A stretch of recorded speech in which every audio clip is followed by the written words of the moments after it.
I'm Anna Owen. Welcome to Apple's Video Magazine. What is science? Many preschool teachers tend to avoid the area of science in their preschool classrooms because they just don't feel confident in this subject area. Adults tend to think of science as isolated facts and complicated experiments. The good news is that it's much more simple than that. In fact, almost all children in almost all environments are doing science most of the time. They experience the world around them and develop theories about how that world works. Science is much more than isolated facts. It's the process of how those facts are put together into meaningful ideas. Throughout this video, you will have the opportunity to hear from Julie Gintzler, who is an early childhood science specialist with Steve Spangler Science. We were very fortunate to have Julie provide some hands-on training at our annual StarNet Summer Camp. In her presentation, titled Storytime Slime, Julie combined her passion for teaching hands-on science with her love for great children's literature to create incredible learning opportunities for children. Please join us now as Julie discusses the importance of making science meaningful for all children.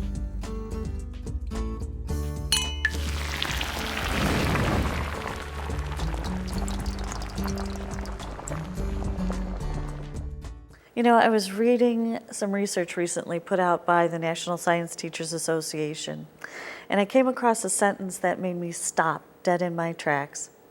It read that today's educators are finding that children are losing their ability to wonder. That floored me. I thought wonder was innate. I thought it was just part of who we were. And apparently, no one seems to know the exact reason why it's happening.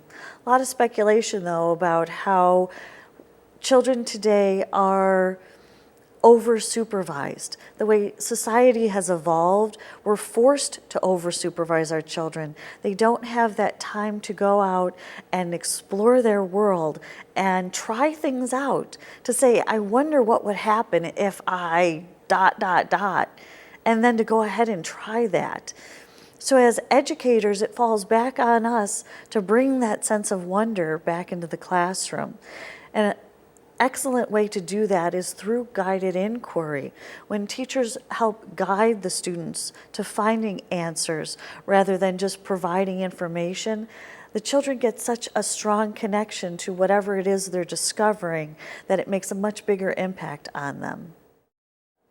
The United States is falling farther and farther behind in the area of science around the world. We used to be world leaders in the area of science, and now, according to recent studies, we're hovering somewhere around the 5th position, and it's dropping. If we can get children excited about science when they're very young, when they're at an impressionable age where they can enjoy science and find a love of that, hopefully that love of science can carry through their entire educational career, and perhaps we can turn this around and the United States can come back to being world leaders in the area of science.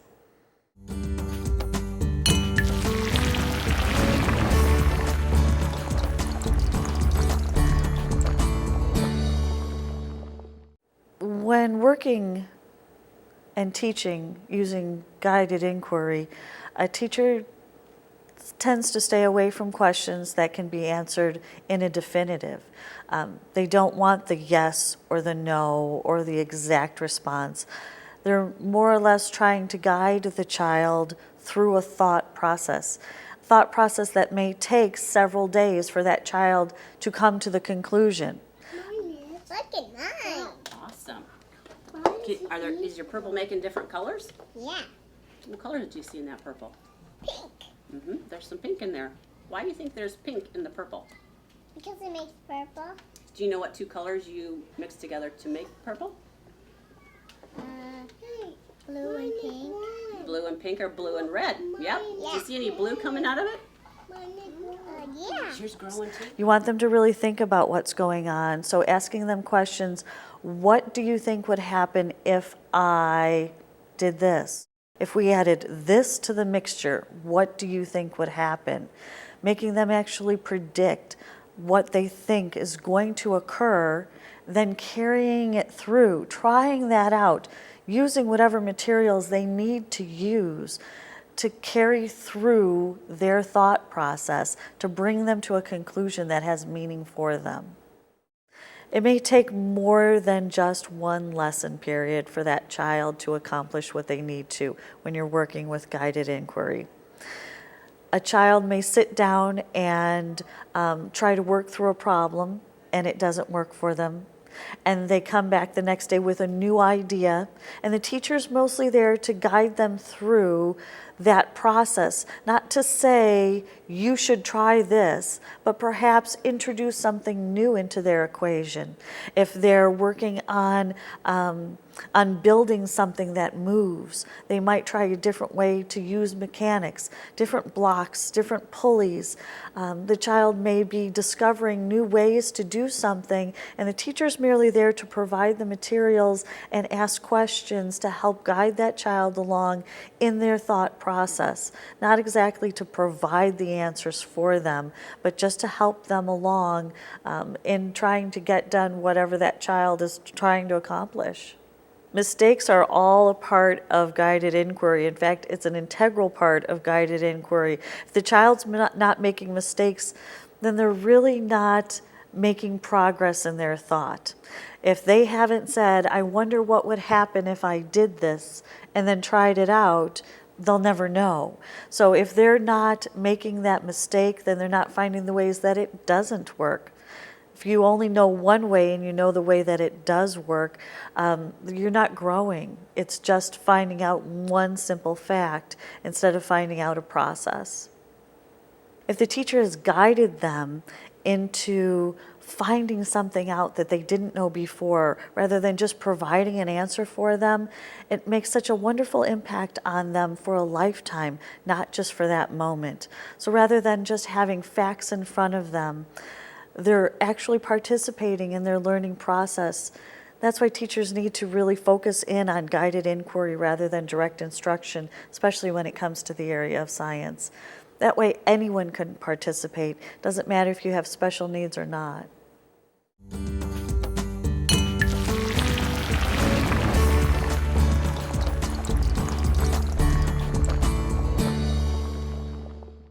A great way for children to document what they're doing, especially since a guided inquiry lesson may take several days to get through, children keeping journals or drawings or writing notes of what they've done, because things change as a day changes from one day to the next.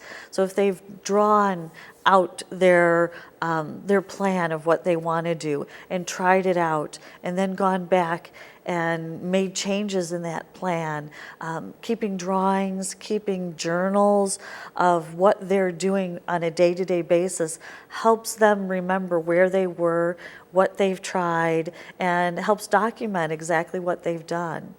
That way they can always go back and revisit it.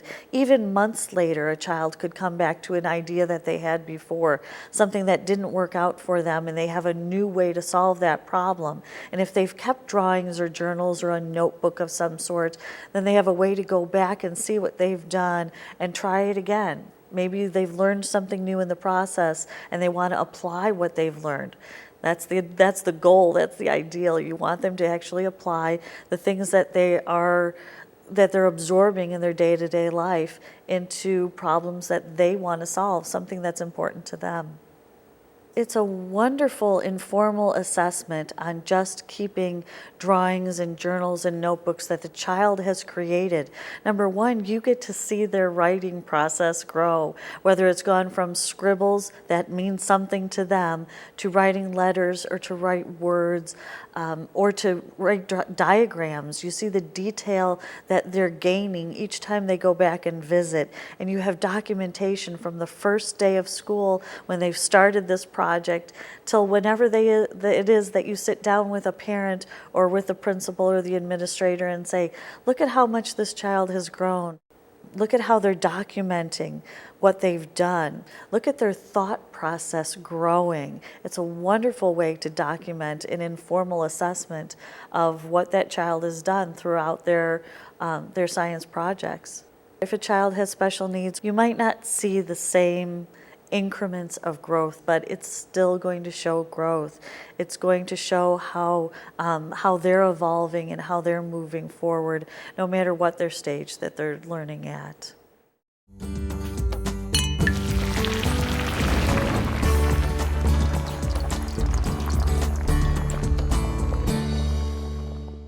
If a teacher is reluctant about starting science, usually it's because it's not part of their comfort zone. Starting somewhere that's in their comfort zone is usually a good step for them.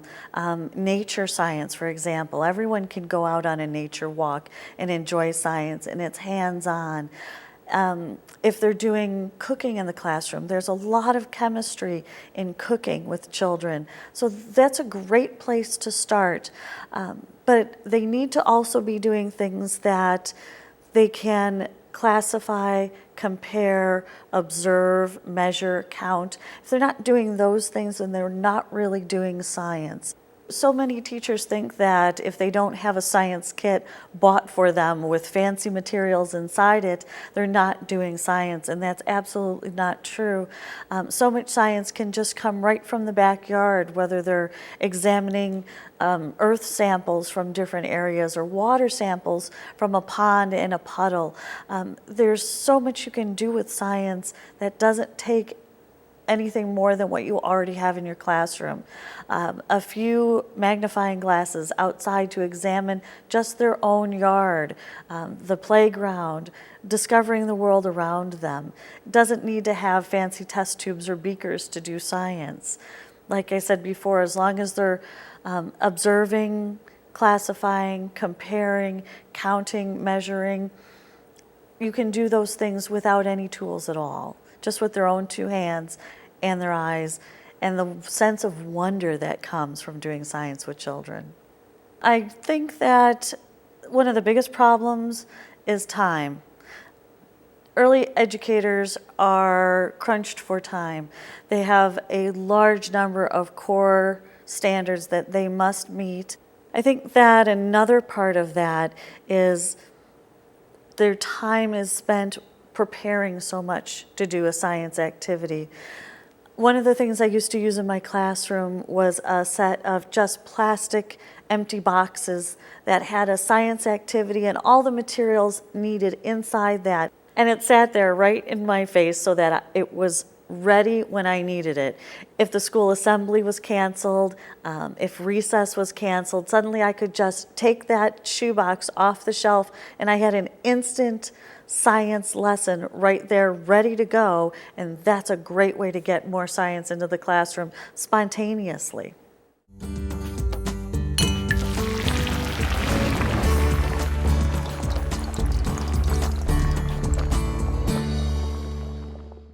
Pretty sure that if you're not doing cross-curricular activities, you're not going to fit everything in. And I think that's where teachers are missing that step. They're working so hard to get math and writing and reading in individually that science as an entity seems to fall along the wayside. And if they're not turning towards cross-curricular lessons, getting science and literature together or science and math together, they're not going to get enough science in the classroom. When I was first starting teaching, in fact, for about the first 10 years of my teaching career, I thought I was connecting science and children's literature. I would choose a theme to do in my classroom, and as soon as I chose that theme, I would march myself into the library. So, as soon as I decided what I was going to do, say we were doing rainbows, I would march into the library, head right for the science section, pull out every single book that had anything to do with a rainbow, march it back to my bookshelf, and leave it there for the kids to look at. And I thought I was connecting science and children's literature. Until one day, I'm reading one of those books to the children. One of the books that has beautiful pictures of rainbows, pictures I could never capture with my camera. But as I'm reading it to them, I'm noticing their reaction, because it went something like this. Underneath that gorgeous picture, the literature read, "This is a rainbow. It is made of sunlight and water vapor. And by the end of the first page, the children are doing this. And I realized something. A huge light bulb went on over my head, and I thought, although these are facts the children need to know, that sentence, those words had no connection to their life. It held no meaning for them in their day-to-day lives. So they were not making any connection to that literature. And I was failing at using science and literature together. Now, instead of heading for the science section, when I choose a theme to do in my classroom, I head for the fictional section of the library. That's where I'm going to look for books that children can glean factual information from a fictional story. Something that's going to have an impact on things that they already know, their schema of thought, and it's going to add to that and build from that fictional story. So if I was discussing properties of air in my classroom, I would head to the fictional section of the library and pull out a book like Gilberto in the Wind. Because nowhere in that story is it going to teach you Bernoulli's principle. Instead, it's just a story about a little boy who's outside playing on a windy day. And as he is making connections, as he is learning things about the properties of air, as he plays outside on that windy day, so are the children that I'm reading to. So Gilberto in the story is noticing that the wind is so strong, it can push the heavy gate shut. It can move the clothes on the line, but it's also drying them. That the wind can hold his kite aloft, and his breath can make his pinwheel move. And as he's making these discoveries, so are the children that I'm reading to. They're gleaning that factual information from the fictional story, and that's where you find the strong literature-science connection.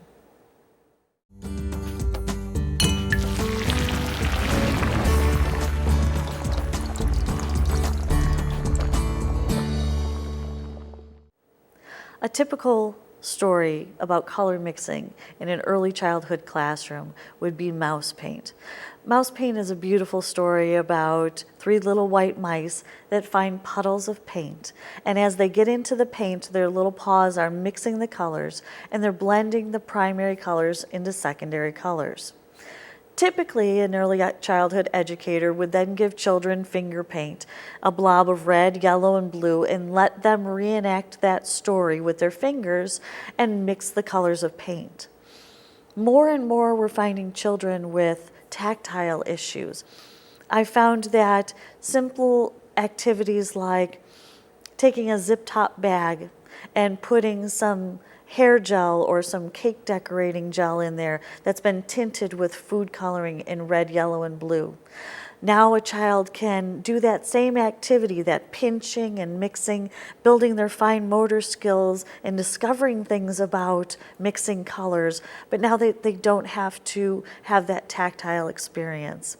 So here they are with this zip-top bag, and they're just mixing away, taking their own time to learn about the color mixing, enjoying that feeling without getting their fingers dirty, so that everyone can participate in an activity like that, whether you have tactile issues or you don't. I think that it's a big assumption that a child is going to react a certain way.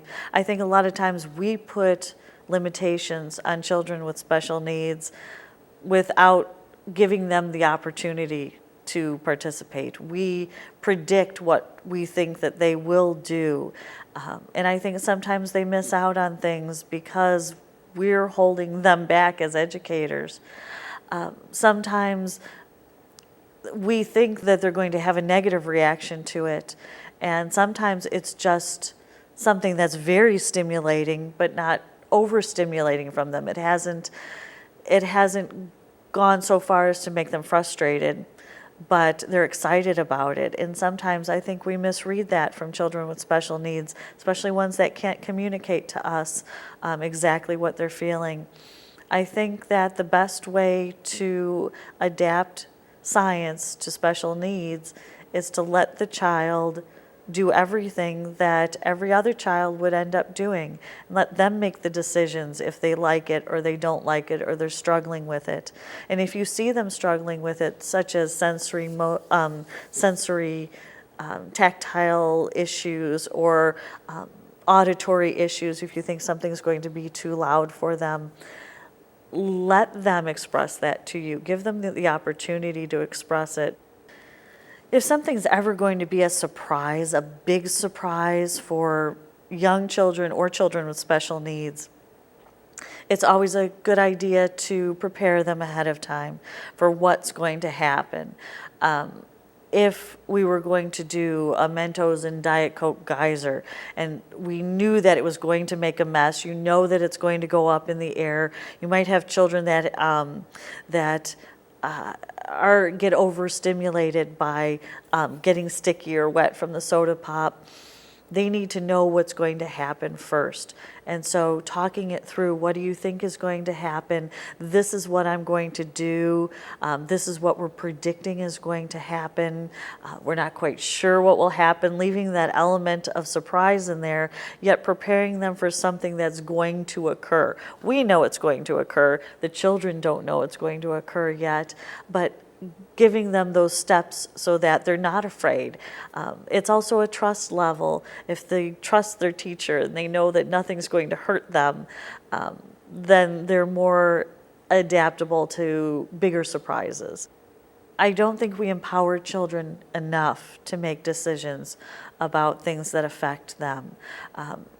Even if I knew I had a child that did not like to touch finger paint, I would still offer it to them, because that might be the day that they change their mind and find out that it's not so bad.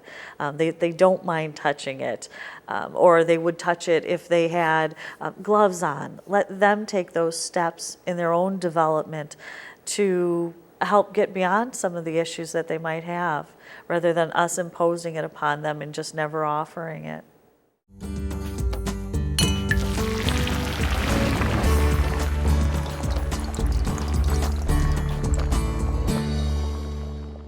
What I see as I visit different schools, and I see teachers doing science in so many different ways, it all boils down to one, and it seems to be that enthusiasm is contagious. You catch it from your teacher. So if children are enthusiastic about something, it's usually because the teacher's been enthusiastic. The teacher truly believes in what they're doing and is excited about sharing whatever it is. The children are going to be excited too. It's all about making an experience for them. You can teach a lesson, and if it hasn't been an experience, then it's not going to make an impact. You can get your hands messy and you can play with things and you can do things with your hands, but it's not always hands-on science. How many times have we seen a teacher just do a demonstration and it had a big wow factor, but there was no thought process behind it afterwards. There was no follow-up. There was no engagement with the children other than they were just viewing this big wow moment. If there's no content to follow up the wow moment, it's not going to be a learning experience. It's got to be something that the children are seeing as an experience, are physically involved with, and are also thinking about as well. Because if they're not engaged on all three of those levels, then it's not going to make an impact on how they learn. When children have a big wow moment, when that wow moment has passed, they're full of questions. And if you take the time to answer the questions that they have, even if you don't know the answers, if you go out and discover the answers with the children and go looking for them, it's a process. If you have that wow moment and there were no questions that followed it, then the children weren't really engaged in your wow moment that just occurred. It was just a moment in time that passed and they will forget. If you've done something that has intrigued them, then they're going to ask questions, and that's the perfect time to move into the science behind whatever it is you've done. So if you've had that big Mentos and Diet Coke explosion, and the children have had that huge wow moment, now is the time to discuss, well, why do you think it happened? That's when they can make their own hypothesis. What do you think made that occur? Now they've got an opportunity to go and try different things to make that same reaction happen. Those questions are starting to evolve from them, and the children can take it as far as you let them go. And that's what makes a learning experience. How might this be different than the science that you are currently doing in your classroom? Do you use guided inquiry to help children make their own discoveries? Are the children encouraged to document their observations and thought processes? Are they able to make mistakes and try again? Have you thought about making connections between science and literature or science and other subject areas? Are you making sure that all children are able to experience activities at their own developmental level? Real science begins with children's curiosity and wonder. As teachers, we can help children turn their curiosity into deeper understanding of concepts and topics. We can intentionally plan engaging activities in environments that invite exploration, documentation, discussion, and the development of new ideas. Science can serve as the great melting pot for each and every subject area that we teach. It is up to us to foster an enthusiasm for science and to go beyond the big wow moment to make science truly meaningful for young children. Thank you for watching.